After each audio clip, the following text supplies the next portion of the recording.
আমাদের কলেজে যেহেতু আইবাস ছিল না, প্রিপেইড আমরা আগে পাই নাই, বাট পোস্টপেইড মানে খরচ করার পর টাকাটা ওটা দেয়।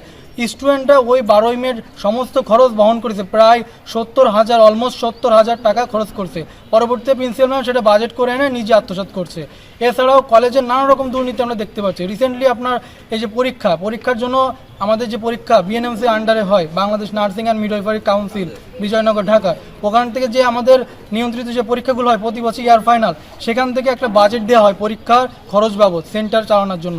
সেখান থেকে 90,000 টাকা দেওয়া হয়েছে। তারপরও আমাদের থেকে ম্যাথ থেকে 20,000 টাকা নিছে এবং আমাদের প্রত্যেকটা স্টুডেন্টের থেকে 80 টাকা করে নিছে, অলমোস্ট 18,000 টাকা নিছে ম্যাম টোটালি। 150 জনের একটা প্রতিষ্ঠান 2023 সালে নভেম্বর মাসের পর থেকে ডিজিএনএম থেকে একটি টাকা এখানে আসে নাই, যেহেতু প্রতিষ্ঠানতে আইবাস কোড নাই। এখন এদের দাবি যে আমি লাখ লাখ টাকা ডিজিএনএম থেকে আনছি। আপনারা যদি চান আমি এখনই আমার ডিজিএনএম এ ফোন দিয়ে লাউড দিয়ে আপনাদেরকে শোনাই দিতে পারি যে আমি কত টাকা সেখান থেকে আনছি আর তারা আমার কত টাকা দিয়েছে। স্টুডেন্টরা তাদের খাওয়ার খরচ, তারপরে তাদের হচ্ছে যে ওই আপনার কর্মচারী বিল গত জুন মাস থেকে দিচ্ছে। এর আগ থেকে আমি চালাই আসছি যেভাবে হোক। কিভাবে চালাইছেন আপনি? চালাইছি সেটাও স্বচ্ছতা। আমি আমার ডিজিএনএম কেও বলছি এবং তাদের ডিজিএনএম এর পারমিশন ক্রমে, মৌখিক পারমিশন লিখিত না, ওদের যে ভর্তির সময় যে টাকা পয়সাগুলো থাকে সেখান থেকে চালানো হয়েছে। আমাকে ডিজিএনএম থেকে বলা হয়েছে যে আপনি এটা দিয়ে চালান, পরে আমরা যখন আপনার কোর্টে টাকা দিব তখন এই কোর্ট থেকে টাকা নিয়ে ওখানে আপনি এটা রেখে দিবেন।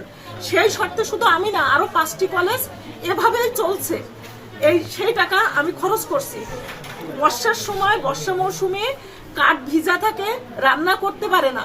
আপনি বলেন যে কাঠটা ভিজা কাঠ, ওই কাঠটা যে ওজন হয়, ওই কাঠটা যদি 1 মাস রাখা হয় সেই কাঠের কি একই ওজন থাকে? তাহলে ভিজার দামে যদি ওর দাম নেওয়া হয় তাহলে সেই কাঠ কি ওই সময় তাহলে ওই কাঠের টাকা উঠবে?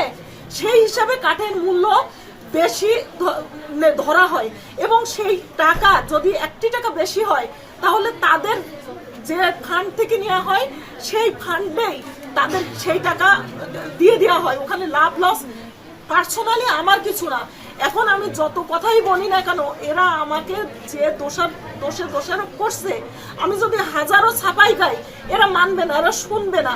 তবে আমি আল্লাহর কাছে বলবো যে হে আল্লাহ, আমি মারা যাব, আজও মারা যাব, কালও মারা যাব। তো আমি আল্লাহকে চিনি, আল্লাহকে জানি। আমার বিরুদ্ধে যে দোষারোপ দিচ্ছে আমি বলবো শতভাগ মিথ্যা।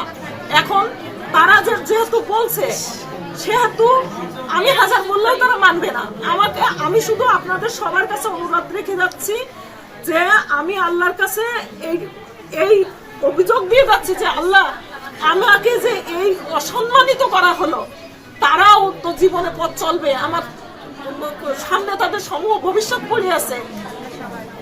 আমি তাদের জন্য এতটুকু একটা অক্ষর দিলে দিছি, আর একটু কষ্ট করলেও করছি।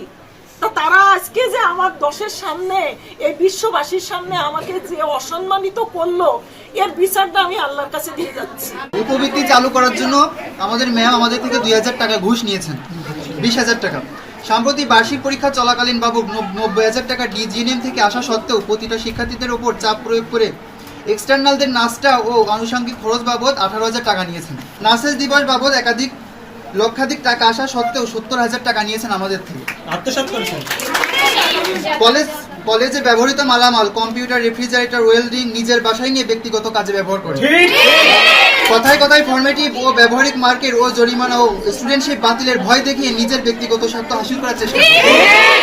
কলেজের ম্যাচে ছুটির টাকা জরিমানা ও ম্যাচের অবশিষ্ট টাকা কোনো জবাবদিহিতা ছাড়া খরচ করেন এবং জবাবদিহিতা চাইলে পরীক্ষায় ফেল ও জীবনহানির হুমকি দেন। অত্র প্রতিষ্ঠানে শিক্ষার্থী কর্তৃক প্রতি মাসে ইন্টারনেট খরচ দেওয়ার পরও তিনি অহেতুক ডিজিএনএম বরাবর বিল করে অর্থ আত্মসাৎ করেন। অর্থাৎ এখানে যে ওয়াইফাই বিল আছে সেই ওয়াইফাই বিল আমরা সবাই দিই, তা সত্ত্বেও প্রিন্সিপাল ম্যাম এই ওয়াইফাই বিল প্রেরণ করে ডিজিএনএম থেকে অহেতুক টাকা নেন এবং সেটা নিজে আত্মসাৎ করেন। মহোদয়ের নিকট আকুল আবেদন যে উক্ত সমস্যাগুলো পর্যালোচনা করে আমাদের ন্যায্য অর্থ ফিরে পেতে প্রয়োজনীয় পদক্ষেপ নিতে আপনার সদয় মর্জি হন।